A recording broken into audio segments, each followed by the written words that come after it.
Bonjour à tous et à toutes, aujourd'hui nouvelle vidéo guide d'achat de smartphone, quel Xiaomi s'acheter selon votre budget. Donc dans cette vidéo je citerai des modèles qui sont vraiment de bons rapports qualité-prix pour votre budget, que ce soit un petit budget ou un gros budget, peu importe.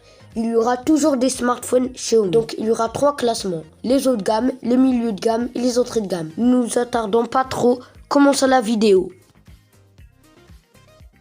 Donc commençons dans les hauts de gamme. Dans l'haut de gamme, voici le meilleur smartphone que Xiaomi a produit, le Xiaomi Mi 11 Ultra. La qualité photo est excellente avec ses 3 capteurs photo 50 mégapixels, 48 mégapixels en ultra grand angle et 48 mégapixels téléobjectif avec le zoom x10. Vous pouvez filmer jusqu'en 8K 30 fps.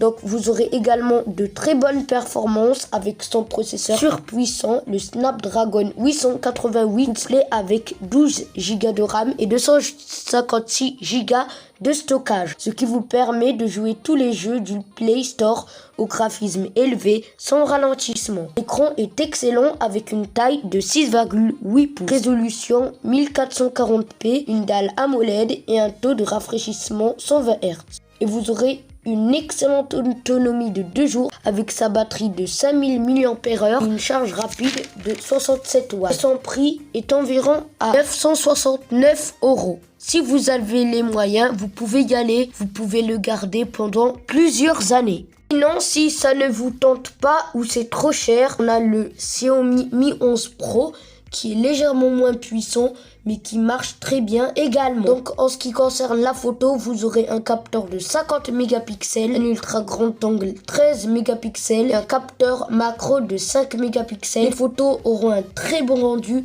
que ce soit de jour ou de nuit. En ce qui concerne les performances, vous aurez exactement le même processeur que le Mi 11 Ultra, sauf que vous aurez 8 Go de RAM contre 12 Go de RAM pour le Ultra. Mais globalement, au graphisme au maximum, vous pouvez y aller, ça sera fluide, sans ralentissement. L'autonomie est excellente comme le Xiaomi Mi 11 Ultra avec la même charge rapide 67 watts. Donc le prix est de 849 €. Donc si ce modèle vous intéresse, n'hésitez pas à y aller là-dessus, c'est du costaud. Sinon, dans l'entrée du haut de gamme, trouve le Xiaomi Mi 11T à 569 €. Des performances très honorables avec un processeur Mediatek Dimensity 1200 avec 8 Go de RAM, 128 ou 256 Go de stockage. Qualité photo est très bonne avec son capteur 108 mégapixels, 8 mégapixels ultra grand angle et 5 mégapixels macro. L'autonomie est excellente, surtout avec la charge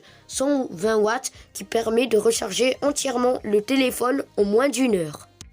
Honnêtement, pour un budget de 600 €, c'est un très bon rapport qualité-prix. Vous pouvez y aller, c'est du costaud.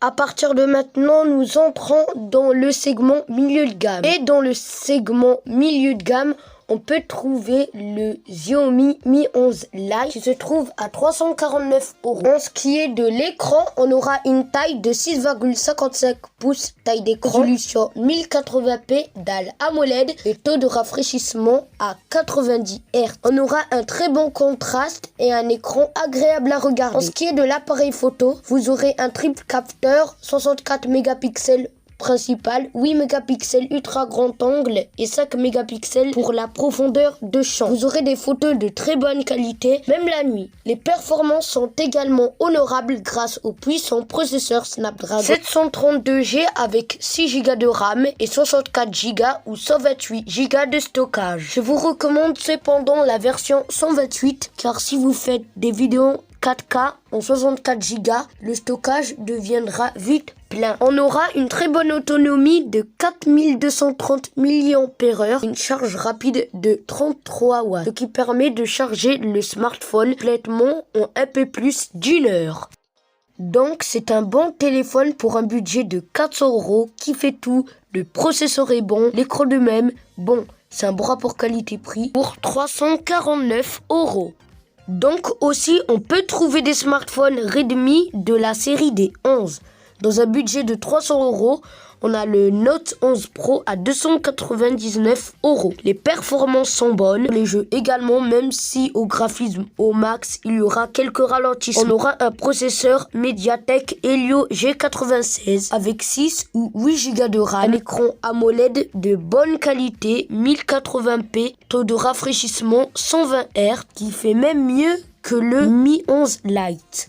L'autonomie, ce sont les mêmes batteries de toute la gamme de les Note 11, donc 5000 mAh, avec en plus une charge 67 watts qui n'est disponible que sur la version Note 11 Pro.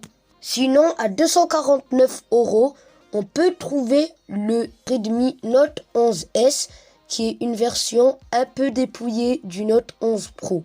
Donc l'écran est en IPS, une résolution 1080p, taux de rafraîchissement 90 Hz, aura un contraste agréable, une bonne qualité d'écran. Les performances sont bonnes avec le processeur MediaTek Helio G96 comme le Note 11 Pro avec 6 ou 8 Go de RAM, 64 Go ou 128 Go de stockage. La qualité photo est également honorable avec 108 mégapixels, plus 8 mégapixels pour l'ultra grand angle, plus 2 autres capteurs de profondeur de champ et de macro de 2 mégapixels. Nous avons la même autonomie que le Note 11 Pro, sauf que nous avons une charge rapide de 33 watts. Et donc, si votre budget est de 200 €, je vous invite de vous tourner plutôt vers le Xiaomi Redmi Note 11 à 189 €. Les performances sont honorables pour ce prix. Vous n'allez pas faire tourner tous les jeux du Play Store au graphique au maximum. Mais pour des graphismes minimal, ça marche.